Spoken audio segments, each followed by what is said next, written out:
travel around and do this quite a bit and share our stories, share my songs. And the one thing that I never ever get tired of talking about is my family and what God's done in my life. I always hope that I can reach somebody with my story. The one thing I can say about my family is I wouldn't be here today. I wouldn't be on the stage. I wouldn't have these opportunities had it not been for the relationship that my mom and dad had with Jesus Christ. Had they not brought me up to church, had they not planted that seed and instilled those roots at a very early age in my life, I wouldn't have known that God loved me so much that he sent his son to die for my sins. I wouldn't have known that all those years that I wouldn't have known that all those years I spent running, from God, from what I know now was a calling on my life, that he was running faster, and he was never going to give up on me. And he was pursuing me in those moments that I wasn't pursuing him. And so I just want to encourage you guys tonight, if you have children, if you have loved ones, just keep trusting and believing in God's promises and God's plans for their lives.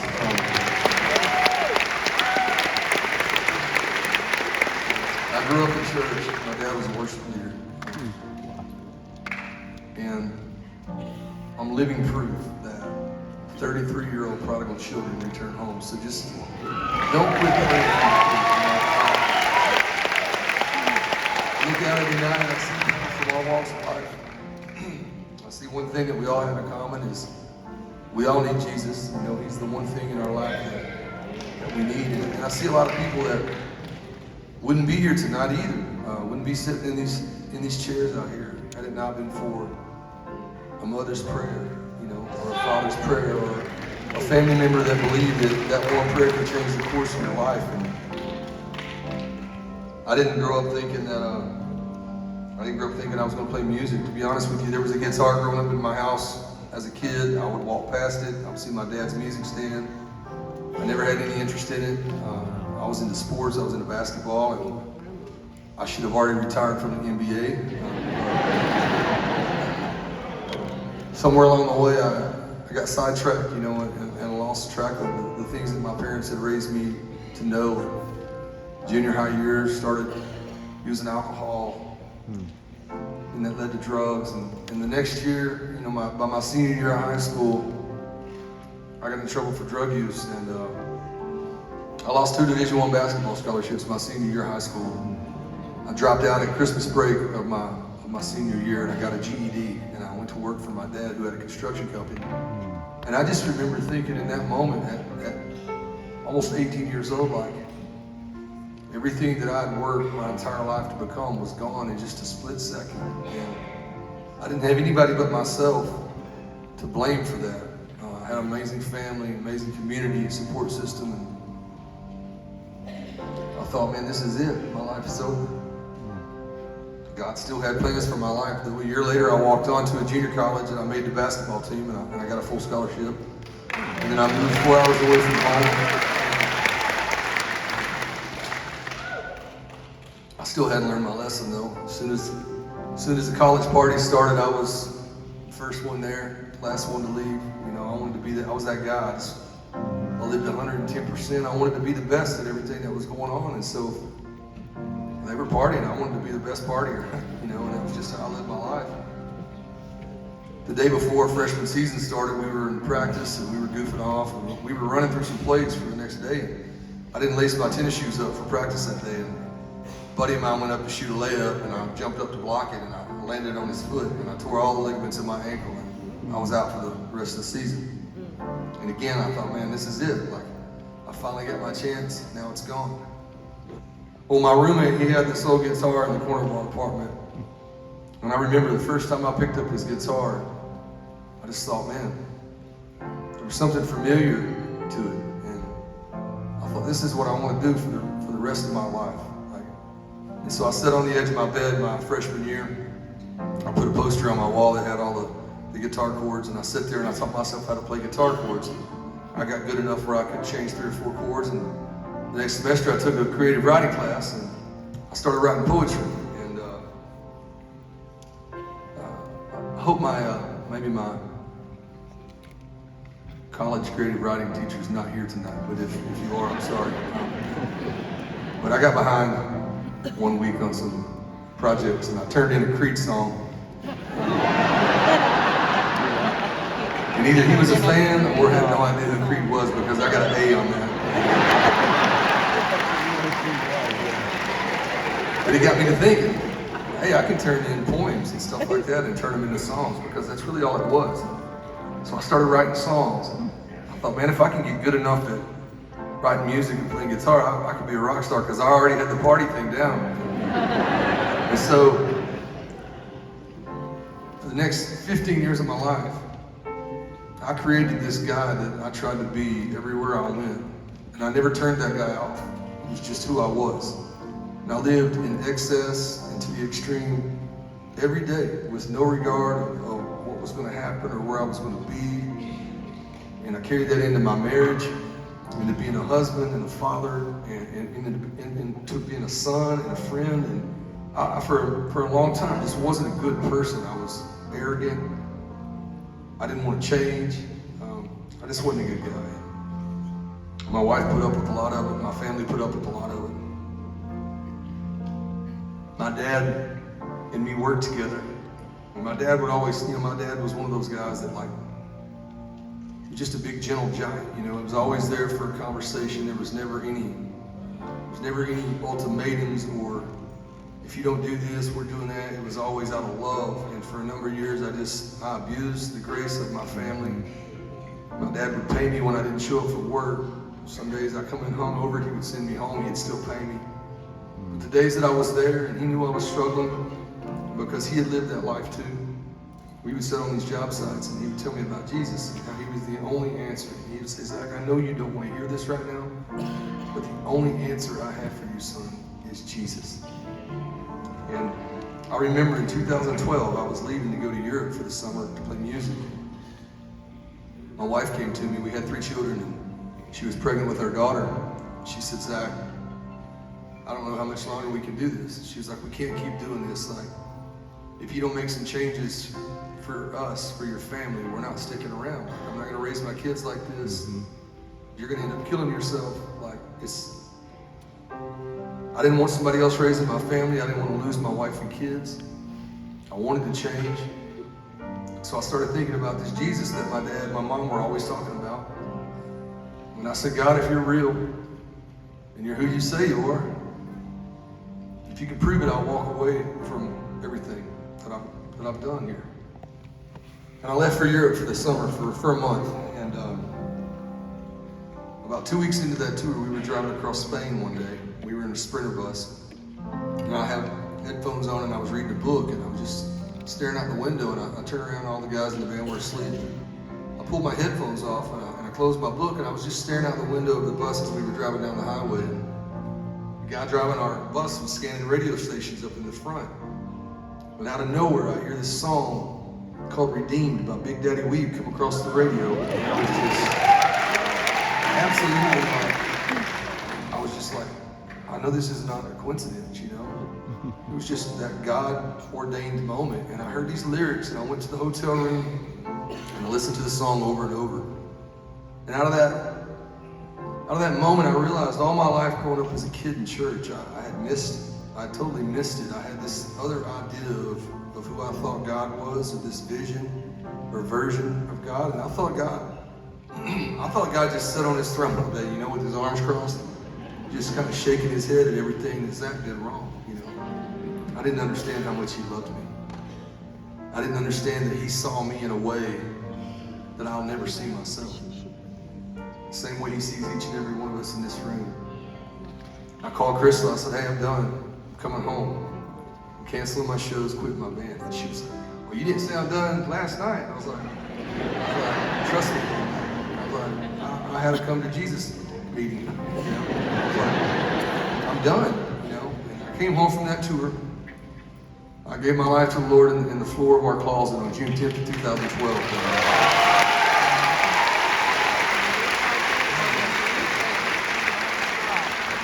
And we never looked back. We started looking for a church in our hometown. And I don't know if you guys have ever been to Arkansas, but There's no shortage of churches. It's called the Bible Belt. And there was this one church, though, that I told my wife, I was like, I really don't want to go there. It was a big church. Thousands of people went. They had multiple campuses. It was actually a big white building, had a big steeple on the top of it, and everybody joked all the time. They would call it Six Flags Over Jesus. And I said, I'm not going there. And that's where we ended up going. And I think the reason why was because I'd been in enough churches as a kid and in teenage years and even in my early adult years with my family. You know, there was years in my life where I was struggling. I was on drugs. My parents would finally get me to come to church on like Mother's Day or Christmas or something like that, and they would introduce me to the pastor. And before I ever found my seat, he had looked me up and down and already judged me, and I felt so ashamed for that. I just didn't want to be there. I didn't want to have that again. And we walked into this other church. It was totally different, man. They just loved on us. They were what a church was supposed to be, and they took us in, and we started sharing our stories. And about 6 months into it, the worship pastor of the church said, hey, would you sing a song one Sunday? We're doing a special. Would you want to sing a song? And I was like, sure. And so I sang Redeemed for the first time at church. And wasn't long after that, we'd been going there for about a year, and the head pastor of the church came to me and my wife one Sunday, and he just said, you know, we've just kind of been watching you guys from afar for the last year, and we've just seen God do some pretty amazing things in your life. We've wanted to launch a campus here at the church for a really long time. Would you guys be interested in helping us launch this campus? And he was like, Zach, you could be the worship leader. And I was like, man, I'm not a worship leader. And he was like, no kidding. He was like, we feel like God put you here, you know, and with your story, you guys could reach some folks that we've not been able to reach. And there was a large Celebrate Recovery ministry at the church at the time. There was a biker church that met there, and then there was a cowboy church that met, and then there was a lot of folks that had been kind of in and out of prison that had never found their place, you know, and they were just looking for a place where we could all come together. And so we started this service called The Refuge. I started leading worship. I started hearing stories and started realizing, you know, we've all got similar pasts. And I started writing these songs, and I would share them with the congregation on Sunday mornings. And it wasn't long after that I got invited to Nashville to write some music. And on one of my first trips to Nashville, I wrote a song called Chainbreaker with some people. I was still working for my dad at the time, and I was going back and forth all the time, and I was playing him these songs that I've been writing. And to be honest with you, those last few years working with my dad were some of the sweetest times that we've ever had. We talk about it still today. He's like, man, those are some of the best years of my life. He said, just because I didn't have to worry anymore where you were going. He was like, if something were to happen to me or you, I know where you're going to be. I know we're going to see each other again. He said, but besides that, he said, we started talking about music. We had a common thread, you know, with Jesus, and he said, and we started sharing stories that I'd never heard before from my dad's past. And one day we sit down on a job site, and I was playing him Chainbreaker, and I'll never forget. We stopped to take a lunch break, and he had a drywall business, so we were doing sheetrock work, and we went out into this garage to get a little bit of a breeze. It was about 100 degrees, and we stopped to take a lunch break, and there was a stack of sheetrock, and I'll never forget because my main course for that day was Viennese sausages out of a can. Woo! Y'all know what I'm talking about. I had a can of Viennese, Funyuns, and a Mountain Dew. It's a pretty good lunch. And, well, hang on a second. Okay, so how do you guys here in North Carolina, how do y'all say Viennese? Is it Viennese or Vienna? I told y'all it was Viennese. My band makes fun of me. All right, let me see.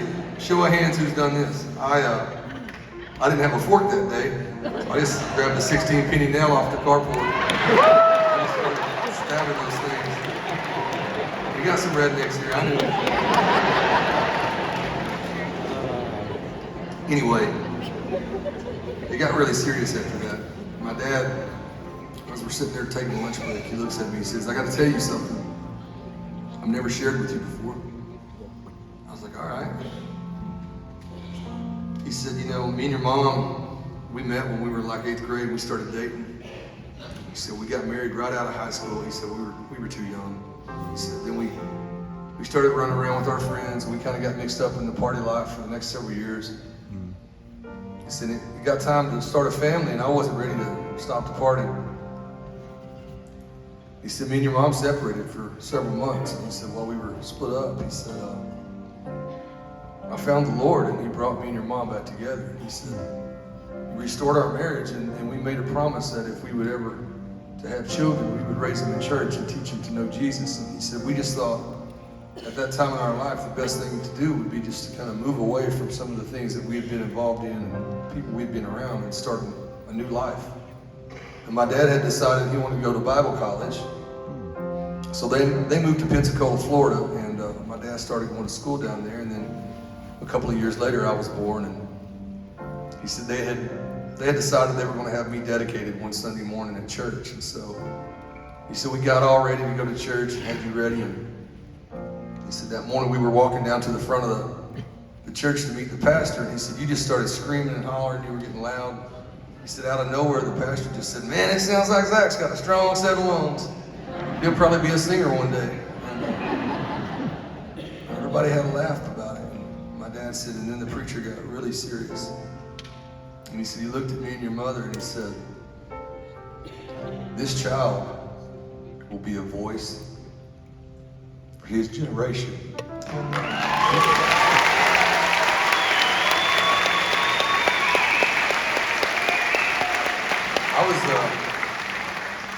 I was crying at this point, you know. Here I was, this construction site with all these burly construction workers, and me and my dad are crying on a stack of sheetrock. I was like, Dad, why have you never told me this story? And he said, well, I didn't want to put any pressure on you. He said, and me and your mom used to think about it a lot when you were growing up. He said, you never showed any interest in music. He said, so we always were like, what did the preacher mean when he said that? He said, you were always a leader, you know. He said, naturally, you seemed to lead. And he said, but you never had any interest in music. And he said, there was a guitar in the house growing up as a kid. And he said, but then you came home your freshman year of college and you said, I'm taking your guitar back. I'm going to teach myself how to play. And I thought, well, you don't just pick up a guitar at 20 years old and start playing music. He said, a year later, you came home and you're actually pretty good, and you just kept getting better and better. He said, and then me and your mom watched you join this band, and you ended up in a lifestyle that we hadn't raised you to live, and we just watched you spiral into drugs and alcohol, and all of this for the next several years of your life. He said, me and your mom used to come to these shows, and they did. They came to a lot of my concerts, and they would sit out in smoky bars till 1 or 2 in the morning, while I stood on stage every night and got hammered, you know. After the show, they'd make sure I could get home all right, or they'd come over the next day and pray with me and my wife, invite us to church. My dad said we used to sit out there every night, and we would just pray that one day God would take all of this stuff that's going on in your life and use it for his good. He said, I'm not telling you now to put any pressure on you. He said, I'm just telling you because God's giving you an opportunity to change people's lives and change people's hearts with songs in the same way that your life was changed with a song. And he said, it's not to put pressure on you. And I don't tell it to you guys to brag about it, because I'm certainly no chosen one.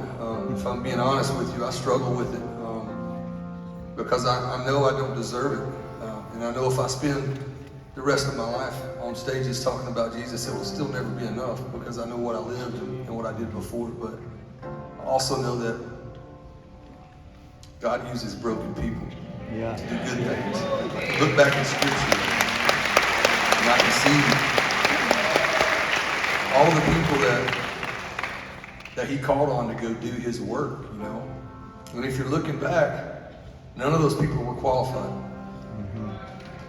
But they just said yes. And that's the thing, you know, God has a plan for each and every one of our lives. but we have to say yes to it first. And I know a lot of times I think we don't say yes because we don't feel like we have the tools to do the job that he's asking us to do. But the second that you say yes, he gives you the tools. He gives you the words. He gives you everything that you need. My favorite Bible verse growing up as a kid and today still, my parents used to pray it over me every night. It's Jeremiah 29:11. It says, "For I know the plans I have for you, says the Lord, to prosper you, not to harm you, but hope in the future." This song's called "Plan for Me."